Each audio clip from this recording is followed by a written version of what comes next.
نحمده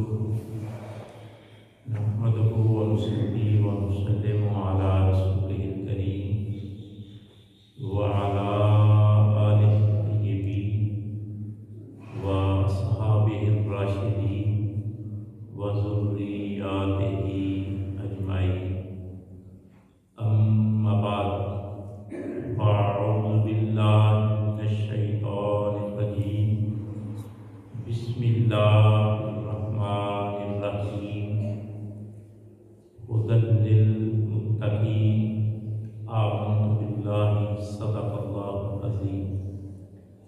انتہائی عزت اور احترام کے لائق حاضرین و ناظرین، حمد باری تعالیٰ کے بعد انتہائی ادب و احترام کے ساتھ نبیوں کے تاجدار، امت کے غم گسار، انسانیت کے محسن، مظہر جمال خدا، صاحب خدا، احمد مجتبی، جناب محمد مصطفیٰ صلی اللہ تعالی علیہ وآلہ وسلم کے دربار گوہربار میں ہر آدمی اپنی طرف سے درود و سلام کا نذرانہ پیش کرے. السلام علیکم یا رسول اللہ وعلی آلک واصحابک یا رسول اللہ. السلام علیک یا رحمۃ للعالمین وعلی آلک واصحابک یا شفیع المذنبین. السلام علیک یا رحمۃ العاشقین وعلی آلک واصحابک یا مراد المشتاقین. حاضرین محترم، اللہ تعالیٰ کا بے حد و بے حساب شکر ہے کہ اس نے اس ناچیز کو، آپ احباب کو اپنی بارگاہ میں بندگی کے لیے جبین نیاز جھکانے کا جمعۃ المبارک کو موقع عطا کیا ہے.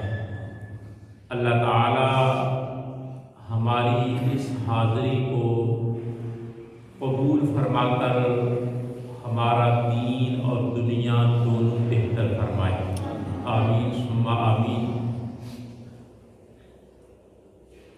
آپ سب جانتے ہیں، آپ کے علم میں ہے کہ یہ قمری لحاظ سے، چاند کے لحاظ سے جو مہینہ جاری و ساری ہے، اس کا نام ربیع الثانی ہے.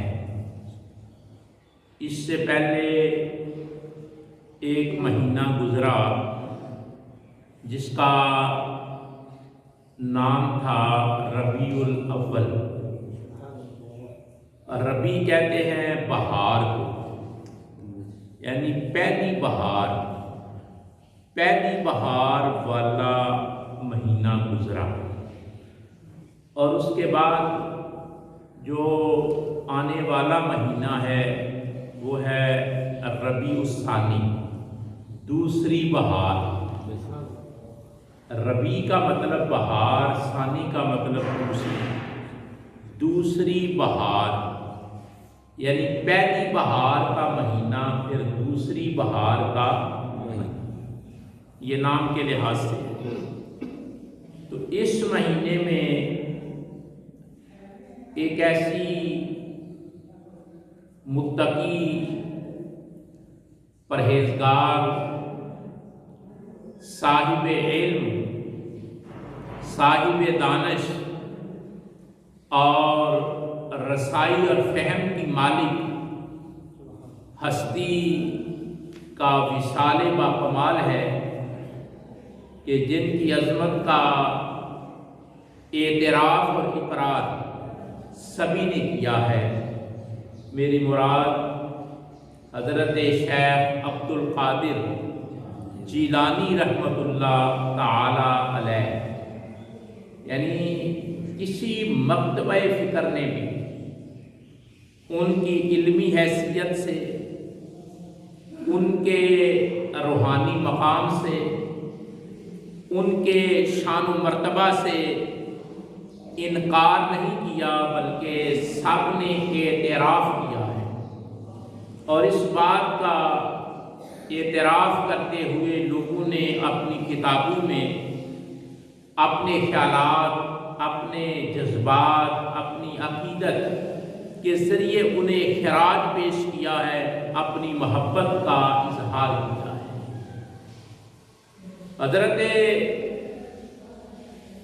شاہ بہاؤالدین نقشبند رحمۃ اللہ تعالی علیہ نے جس انداز میں آپ کو خراج پیش کیا ہے، جو نام میں نے لیا ہے، یہ سلسلہ نقشبندیہ کے بانی شیخ ہیں حضرت شیخ سید بہاؤالدین نقشبند۔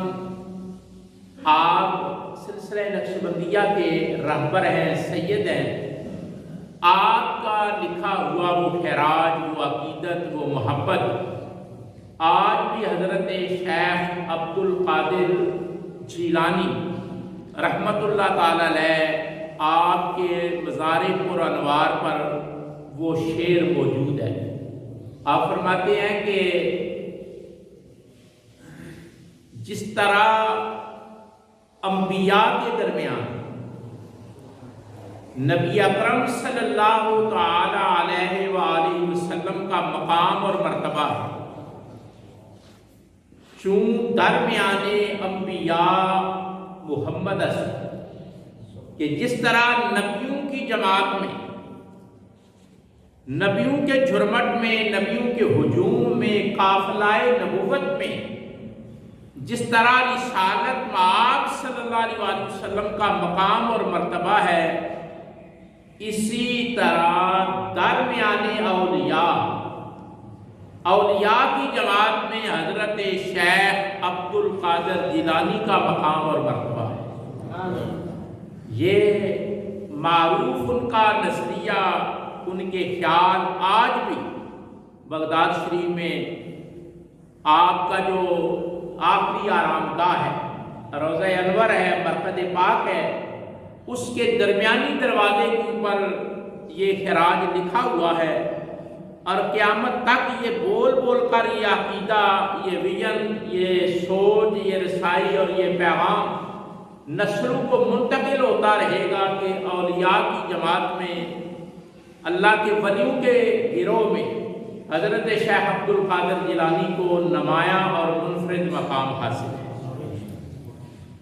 آپ حضرت شیخ عبد القادر جیلانی کے بارے میں مولانا اشرف علی تھانوی نے مکتبہ دیوبند کے بڑے معروف عالم دین گزرے ہیں، بڑے پائے کے، اس مکتبہ فکر میں بڑے کمال کے آدمی تھے۔ انہوں نے لکھا ہے کہ آپ کی کرامات، آپ کے وجود سے ظاہر ہونے والی کرامات جو ہیں وہ سلسلہ تواتر کو، حد تواتر کو پہنچی ہوئی ہے، حد تواتر کو پہنچی ہوئی ہے۔ ان کا انکار نہیں کیا جا سکتا، ان سے بھاگا نہیں جا سکتا، ان کے مقام اور مرتبے سے انکار نہیں کیا جا سکتا۔ اس لیے میں نے عرض کیا کہ حضرت شیخ عبد القادر جیلانی رحمۃ اللہ تعالی علیہ، آپ کی عظمت، آپ کے مقام، آپ کی شان، آپ کی کرامات، آپ کی تعلیمات اور آپ کی خدمات سے کسی طبقہ فکر نے انکار نہیں کیا، سب نے بیان کیا، اس لیے کہ اللہ تعالیٰ نے آپ کو جو شان اور مرتبہ عطا کیا تھا وہ جماعت اولیاء میں اس طرح ممتاز تھا جس طرح جماعت انبیاء میں سرکار کا ممتاز اور اعلیٰ مقام ہے۔ تو اس مہینے میں حضرت شیخ عبد القادر جیلانی کا وصال ہے۔ اور دوسری میں ایک بات کرنا چاہتا ہوں آپ سے کہ حضرت علامہ اقبال رحمۃ اللہ تعالی علیہ کا یوم اقبال بھی اس مہینے میں 9 نومبر کو گزرا ہے۔ ہم سب کو بحیثیت مسلمان، بحیثیت پاکستانی ان چیزوں سے واقف ہونا ضروری ہے۔ تو حضرت اقبال رحمۃ اللہ تعالی علیہ کی جو زندگی ہے اس پر بھی ایک دو بات میں آپ کی خدمت میں عرض کروں گا، تاکہ آپ ساتھ ساتھ حالات کے زمانے سے بھی ٹچ رہیں کہ حضرت علامہ اقبال رحمۃ اللہ تعالی علیہ آپ مصور پاکستان، حکیم الامت، دانائے راز، فیلسوف اسلام، شاعر مشرق، کلندر لاہوری، نباس ملت جیسے اہم القاب سے قوم ان کو یاد کرتی ہے، اور پاکستان کا نظریہ پیش کرنے میں آپ کو اعزاز حاصل ہے کہ پاکستان کا جو نقشہ پیش کیا وہ حضرت علامہ اقبال رحمۃ اللہ تعالی علیہ نے پیش کیا۔ امریکہ کی ایک خاتون نے اس پر بات لکھی ہے، امریکہ کی ایک عورت نے پی ایچ ڈی اسکالر نے، تحقیق کی دنیا میں کام کرنے والی ڈاکٹر لیڈی شمل، اس نے یہ بات لکھی ہے کہ یہ جو حضرت علامہ اقبال کو نظریہ پاکستان، آئیڈیالوجی آف پاکستان، پاکستان کا نقشہ اور تصویر پیش کرنے کی خطبہ الہ آباد میں 1930 میں مسلم لیگ کے سالانہ اجلاس میں جو سعادت حاصل ہوئی، امریکن خاتون لکھتی ہے کہ اس کی وجہ صرف ایک ہی ہے کہ حضرت اقبال رحمۃ اللہ تعالی علیہ پابندی کے ساتھ نماز فجر حضور داتا گنج بخش علی حجویری کی مسجد میں ادا کرتے تھے۔ اس کا کمال اور مرتبہ یہ ظاہر ہوا کہ پاکستان کا نقشہ پیش کرنے کا اعزاز حضرت اقبال کو حاصل ہوا۔ جس کا جی چاہے وہ تحقیق کی دنیا میں آئے اور آ کر دیکھے کہ امریکن خاتون اپنی ریسرچ میں پی ایچ ڈی اسکالر ہے، اپنی ریسرچ میں لکھتی ہے کہ حضرت اقبال کو یہ عزت اس لیے ملی، یہ سعادت اس لیے ملی، یہ آنر اس لیے ملی، یہ مقام اس لیے ملا۔ ہزاروں لوگ تھے، صوفیاء تھے، مشائخ تھے، علماء تھے، دانشور تھے، پڑھے لکھے لوگ تھے، سیانے لوگ تھے، لیکن حضرت اقبال کو یہ شہادت اس لیے ملی کہ حضور داتا گنج بخش علی حجویری رحمت اللہ تعالی علیہ کی مسجد میں فجر کی نماز پابندی سے ادا کرتے تھے، باجماعت نماز پڑھنے آتے تھے پیدل چل کر، تو اس کی کرامت اور اس کا فیضان اور آپ کی نظر کا یہ اعجاز ٹھہرا کہ نقشہ پاکستان پیش کرنے کا، نظریہ پاکستان پیش کرنے کا، پاکستان کی تصویر پیش کرنے کا اعزاز حضرت اقبال کو حاصل ہوا۔ بات سمجھ آ رہی؟ یعنی اس سے یہ بھی ثابت ہوتا ہے کہ اولیاء کی جو معیت ہوتی ہے، صالحین کی جو سنگت ہوتی ہے، نیک لوگوں کے پاس جو آنا جانا ہوتا ہے، اس کی برکات کئی حوالوں سے رب ظاہر فرماتا ہے۔ جو بات سمجھ آئے اس پہ ضرور کچھ نہ کچھ رسپانس دیا جائے۔ یعنی حضرت اقبال رحمۃ اللہ تعالی علیہ کے بارے میں جو بات آپ کی خدمت میں رکھنا چاہتا ہوں یہ ہے کہ آپ نے ایک نظریہ دیا ہے، وہ نظریہ دیا ہے مرد مومن کا، مرد مومن کا نظریہ دیا ہے، مسلمان کو اس کے مقام کو بیان کیا ہے۔ شاعر لوگ بڑے موجود تھے، غالب جیسے لوگ برے صغیر میں موجود تھے، آج تک غالب کے پائے کا فنی لحاظ سے شاعر پیدا نہیں ہوا، فنی لحاظ سے غالب کے پائے کا شاعر آج تک برے صغیر میں پیدا نہیں۔ مرزا اسد اللہ غالب اس کے پائے کا فنون کے لحاظ سے، فنی صلاحیتوں کے لحاظ سے اس جیسا شاعر آج تک پیدا نہیں ہوا، لیکن جو شہرت اور عزت حضرت اقبال کو ملی ہے وہ غالب کو نہیں۔ بات سمجھ آ رہی؟ یعنی غالب فنی لحاظ سے بڑا شاعر ہے، تکنیکی لحاظ سے بڑا شاعر ہے اسد اللہ غالب، لیکن اس کو وہ عزت نہیں ملی، لوگوں کے دلوں میں اس کا وہ احترام نہیں، وہ شان نہیں، وہ مرتبہ نہیں۔ لیکن حضرت اقبال کا نام آئے لوگوں کے دل منہ ہو جاتے ہیں، حضرت اقبال کا نام آئے لوگ جھوم جاتے ہیں، حضرت اقبال کا ذکر ہو لوگوں کی آنکھوں میں آنسو آ جاتے ہیں، حضرت اقبال کا نام آئے لوگوں کے دلوں میں عاشق رسول کا تصور پیدا ہو جاتا ہے۔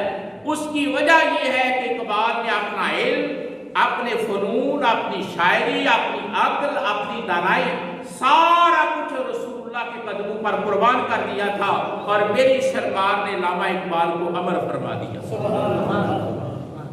یہ ایک پیغام ہے، بات سمجھ آ رہی؟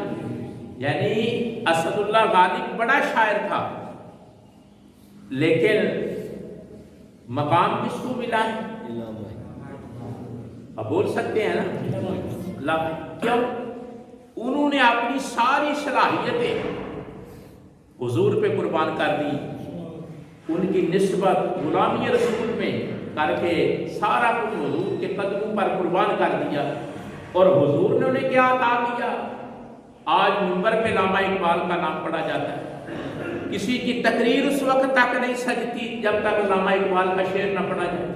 بڑے سے بڑے لوگ جو ہیں وہ جب بات کرتے ہیں تو حضرت علامہ اقبال کے اشعار پڑھتے ہیں، اور ایک شعر علامہ اقبال رحمۃ اللہ تعالیٰ علیہ کا کہ محمد سے وفا تو نے تو ہم تیرے ہیں، یہ جہاں چیز ہے کیا لہو قلم تیرے ہیں، حد نہیں کرتی، سارے اشعار پور نہیں کر دیے۔ تو حضرت علامہ اقبال ایک تصور دیا ہے، سمجھنے سے بات تعلق رکھتی ہے، سنجیدہ ذہنوں پر دستک ہے۔ یہ تصور دیا ہے کہ مرد مومن جن لوگوں نے حضور کا کلمہ پڑھا ان کا نام انہوں نے تجویز کیا مرد مومن۔ وہ کہتے ہیں کہ اس کے لیے ضروری کیا ہے، مرد مومن کی نشانی کیا ہے، یہ نسل نو کو بتانے کی ضرورت ہے، نئی نسل کو یہ بات ٹرانسفر کرنے کی ضرورت ہے کہ اقبال نے ہمارا جو نام تجویز کیا اپنے کلام میں، نوجوانوں کو وہ شاہین کہتے ہیں، کیا کہتے ہیں؟ اور مسلمان کے لیے، حضور کے غلاموں کے لیے نام چنا مرد مومن، مرد کامل، مرد خیر۔ یہ ساری اصطلاحات حضرت اقبال کے کلام میں آئی ہیں۔ مرد خیر، خیر والا مرد، مرد مومن، ایمان والا مرد، مرد کامل۔ اور کبھی حضرت اقبال کا کلام پڑھیں تو جب وہ مرد کامل کی بات کرتے ہیں نا تو وہ بیس کیا بناتے ہیں کہ لا یؤمن احدکم حتی اکون احب الیہ من والدہ والناس اجمعین، حضور کے اس حدیث کو بیس بناتا ہے۔ اور کبھی مومن کو شاہین شاہ لولاک کہتے ہیں، بظاہر یہ الفاظ ان کی شاعری میں استعمال، شاہین شاہ لولاک، یعنی یہ جس آدمی کو بھی حضور کا کلمہ نصیب ہوا ہے وہ کہتے ہیں وہ شاہین ہے، اور شاہ لولاک حضور کا نام ہے۔ شاہین شاہ لولاک کہ کلمہ پڑھنے والے اپنے آپ کو عام نہ سمجھ، خیال کر کے تیرا مقام اور مرتبہ کیا ہے، تو شاہین ہے، اور وہ شاہین ہے جو کسی عام آدمی کا نہیں ہے بلکہ خدا کے محبوب کا شاہین، شاہین شاہ لولاک۔ اگر ٹھنڈے دل سے میں اور آپ اسی بات پہ غور کریں کہ ہمارے لیے کیا چنا ہے انہوں نے، شاہین شاہ لولاک، کملی والے کا شاہین، وہ آدمی جو حضور کا غلام بن جاتا ہے، حضور کی پیروی کرتا ہے، حضور کے طریقے پر چلتا ہے، فرماتے ہیں وہ شاہین ہے۔ اور شاہین بھی عام نہیں ہے، رسول اللہ کا شاہین۔ ایمانداری سے بتاؤ سر فخر سے بلند ہوتا ہے کہ نہیں؟ کسی کا نام آدمی صحیح طریقے سے پکارے نا تو اس کی ماں، اس کے بھائی، اس کی بہنیں، اس کا باپ، اس کے بھائی، رشتے دار سارے خوش ہوتے ہیں کہ ہمارا نام اس نے صحیح طریقے سے لیا ہے، ہمارے بچے کا۔ ایسا ہے یا نہیں؟ مجھے اچھی طرح یاد ہے کہ میں نے سن 87 میں جب اپنی سروس کا آغاز کیا، نئی سروس کی، چند دن ہوئے تھے مجھے بھرتی ہوئے سن 87 میں نے جاب کا آغاز کیا سرکاری ملازمت کا۔ تو میں ایک گاؤں سے گزر کے جاتا تھا سائیکل پہ، تو ایک اور لڑکا وہاں اسی گاؤں کا، چک شیرو گاؤں ہے، وہاں سے میں گزر کے جاتا تھا تو وہاں کا ایک لڑکا بھی میرے ساتھ بھرتی ہوا تھا، تو اس کا اپنے گاؤں میں نام تو تھا اس کا محمد جاوید اختر، لیکن گاؤں والے اس سے سارے جیدی جیدی کہتے تھے، چھوٹے بڑے اپنے بیگانے سارے اسے جیدی جیدی کہتے تھے۔ تو میرا اور اس کا اکٹھا آنا جانا بن گیا۔ تو ایک دن اس نے مجھے کہا کہ جاتے ہوئے قاری صاحب میرا پتہ کر لیا کہ میرے ساتھ وہ بیٹھ جاتا چلے جاتے سو۔ ایک دن میں نے پتہ کیا تو وہ کھڑا نہیں تھا دروازے پر، تو میں نے دروازے پر دستک دی اور اس کی امی اندر سے بولے کہ کون؟ میں نے کہا جاوید صاحب گھر ہیں؟ تو انہوں نے کھڑک کر کے دروازہ کھولا، اس نے کہا میں دیکھوں میرے بیٹے کا نام کس نے لیا۔ دروازہ کھولا اور کہا کہ کون ہے جس نے اتنے پیار سے اتنے سونے انداز میں میرے بیٹے کا نام لیا؟ اور بے ساختہ انہوں نے میرا ماتھا چوما، کہنے لگے بیٹے کدھر سے آتے ہو؟ میں نے کہا میرا تعلق اٹھا سے ہے اور میں جاوید صاحب کے ساتھ پڑھاتا ہوں۔ اس دن سے آج تک وہ تعلق ایک خاندان کی طرح تبدیل ہو گیا، اور حوالہ یہ بنا کہ میرے بیٹے کا نام آپ نے خوبصورت طریقے سے لیا ہے، خوبصورت طریقے سے بیٹے کا نام لیا۔ کسی نے اس کو جاوید صاحب نہیں کہا، جیدی کہتے ہیں سارے، اور آپ نے اس کا اوریجنل نام لیا ہے جاوید صاحب کدھر ہے؟ تو مجھے آج تک احساس ہے وہ ایک تعلق بنا ہے۔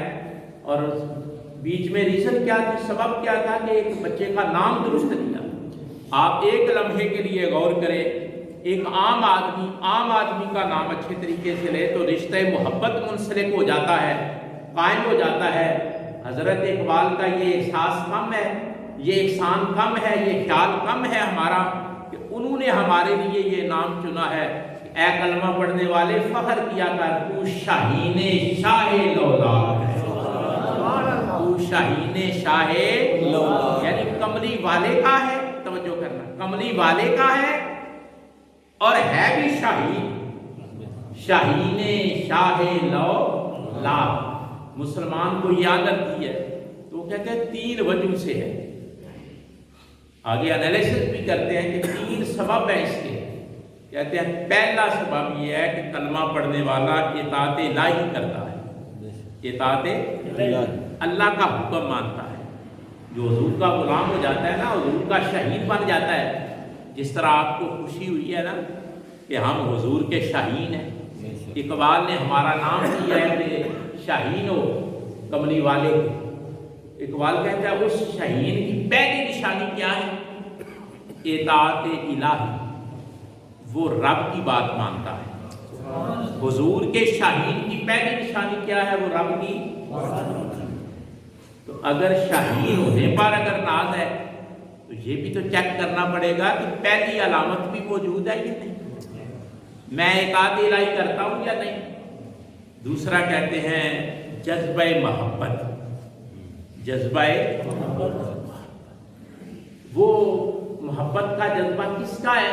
رسول اللہ صلی اللہ علیہ وسلم۔ کہتے ہیں کہ پہلی نشانی مومن کی یہ ہے کہ وہ اطاعت الہی کرتا ہے۔ حضور کے شاہین کی پہلی علامت کیا ہے؟ وہ اللہ کی بات مانتا ہے۔ اور دوسری نشانی کیا ہے؟ اس کے سینے میں اپنے نبی کی محبت ہوتی ہے۔ اور تیسری تو حد کر دی، تیسری نشانی کہا، تیسری نشانی یہ ہے کہ نیابت الہی، نیابت یعنی وہ ثابت کرتا ہے، انسان حضور کا کلمہ پڑھنے والا مسلمان ثابت کرتا ہے کیا؟